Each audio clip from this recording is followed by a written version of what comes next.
2014 में पहली बार भाजपा की सरकार बनी और इस भाजपा की सरकार बनने के बाद हमने इस अहिरवाल में आप Gurgaon kilo, Rewari kilo, Narnaul kilo, हमने गुड़गांव में मेडिकल कॉलेज, कोरियावास महेंद्रगढ़ में कॉलेज, नारनौल में और भाई लॉजिस्टिक हब नारनौल में बनाया।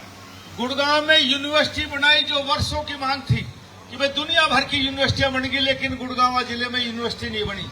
साथियों, द्वारका एक्सप्रेसवे, बादशाहपुर एलिवेटेड और दुनिया भर के फ्लाईओवर, अंडरपास, सारे रेलवे के ऊपर फ्लाईओवर, कितने ही कॉलेज, सारे विकास के काम जो हो सकते थे हमने किए। आपने देखा होगा जो 2014 से पहले गुड़गांव की क्या स्थिति थी और आज गुड़गांव के क्या हालात है।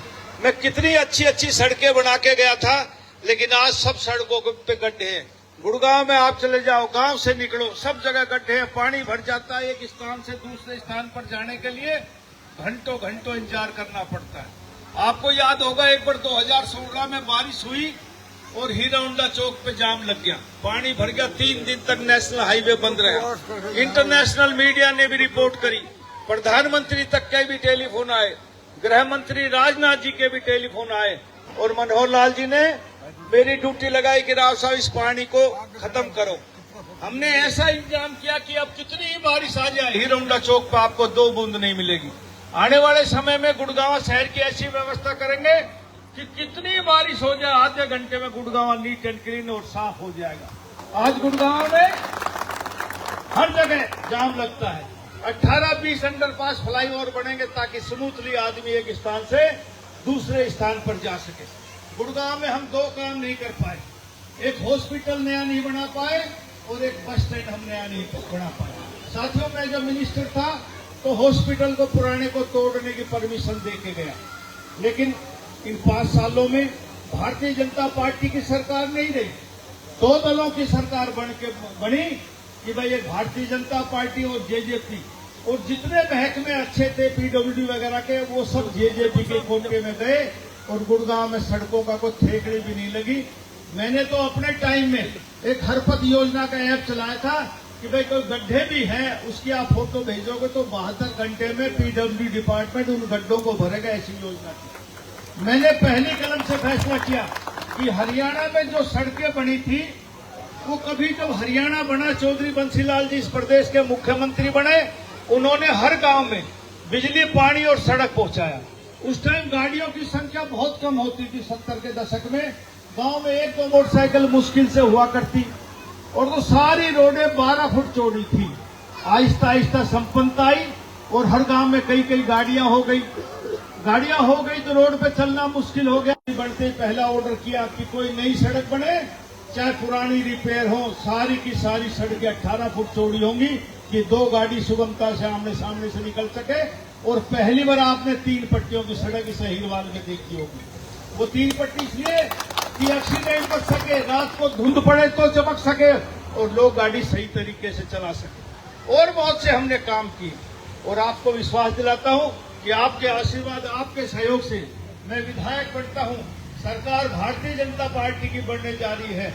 जो काम आपने सोचे भी नहीं होंगे वो काम इस गुड़गांव और अहिरवाल के इलाके में हम करेंगे। और मैं उम्मीद करता हूं कि भाई आने वाली 5 तारीख को ज्यादा से ज्यादा वोट आप कमल के फूल का बटन के दबाकर आप लोग कामयाब बनाएंगे। साथियों, एक बात और कहना चाहता हूं। संविधान के अनुसार बाबा साहब भीमराव अम्बेडकर ने हमें अधिकार दिया वोट का। हर आदमी की एक वोट की कीमत है, चाहे पैसे वाला हो चाहे गरीब आदमी। गांव में लोग कहते हुए हमने 70% वोट डाल दी, 75% डाल दी। सोसाइटी में जाता हूं तो कहते हैं लोग 55% वोट डाल दी। मेरा हर एक आदमी से निवेदन है, जब 100% आदमियों को वोट का हक है, जो 18 साल से ऊपर हो गया उसकी वोट बढ़ जाती है, तो भाई प्रजातंत्र में हम 100% वोट का इस्तेमाल क्यों ना करें। भाई प्रत्याशी कोई पसंद आए उसको वोट डालो, लेकिन 100% वोट डालो, तब है प्रजातंत्र का असली मतलब। भाई 60% पोल हुई, नरवीर सिंह को 30% वोट मिल गए उसमें से, और 30% कई उनमें बट गई, तो फैसला तो 60% ने किया। प्रजातंत्र जब जिंदा रहेगा जब 100% वोट पड़े और 51% वाला आदमी एमएलए बने, तब प्रजातंत्र जिंदा रहेगा। साथियों, बहुत से काम गुड़गांव में बाकी है। गुड़गांव हमारा बढ़ता हुआ शहर है। आज आबादी 30 लाख की हो गई। रोज समस्याएं पैदा होती हैं।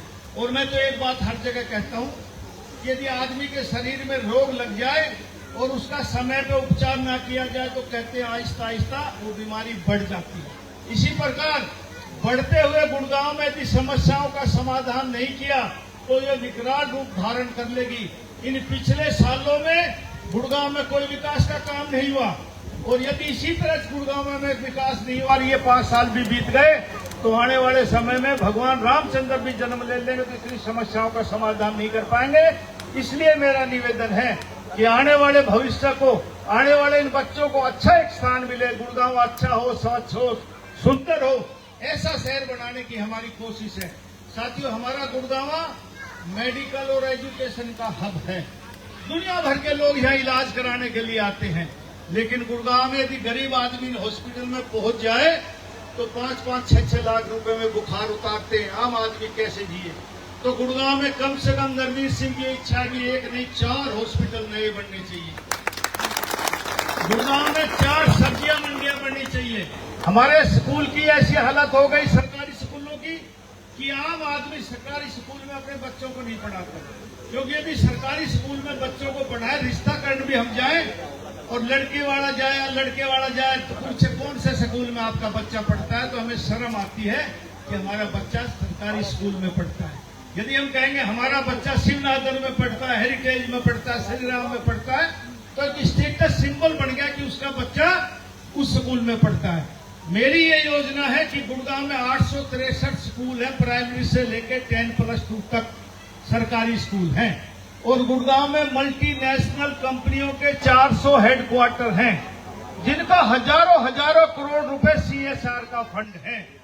सरकार बनने के बाद इनके हेड को बुलाएंगे और उनसे रिक्वेस्ट करेंगे कि जब आपका इतना फंड है, आप 2-2 स्कूल अडॉप्ट करो और उनकी ऐसी व्यवस्था करो कि आम आदमी, गरीब आदमी फ्री में अपने बच्चों को प्राइवेट स्कूल से भी ज्यादा अच्छा पढ़वा सके। और आने वाले में मैं विश्वास दिलाता हूं समय में 5 साल के बाद, क्योंकि 1 साल में तो आपको विश्वास नहीं होगा, जब उनका रिजल्ट अच्छा आएगा तो लोग प्राइवेट स्कूल की बजाय सरकारी स्कूल में गुड़गांव जिले में अपने बच्चों को पढ़ाने की कोशिश करेंगे। ऐसी बहुत सी योजनाएं गुड़गांव के लिए हैं और 5 साल आपने नरवीर सिंह का काम देखा है।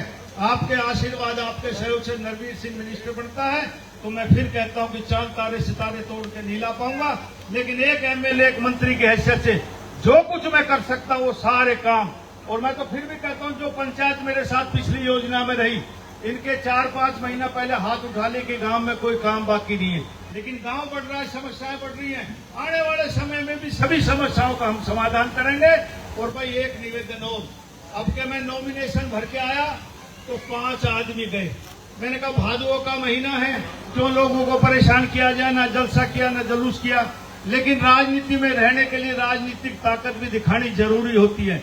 इसलिए एक जनसभा इस चुनाव में बीच में होगी और माननीय अमित शाह जी ने मुझे कहा कि मैं तेरे विधानसभा क्षेत्र में जरूर आऊंगा। वो चुनाव के आखिरी हफ्ते में होगी। समय, स्थान, तारीख सब आपको पता लग जाएगा। मेरे आपसे निवेदन है कि राजनीति में कुछ पाने के लिए कुछ कुर्बानियां भी करनी पड़ती है, कुछ भीड़ भी दिखानी पड़ती है। इसलिए उस जनसभा में आप ज्यादा से ज्यादा संख्या में आएंगे ताकि आप लोगों की भी ताकत बढ़े, हमारी भी ताकत बढ़े। यही निवेदन आपके बीच में करने आया था। आप लोग इतनी संख्या में इकट्ठे हुए, आपका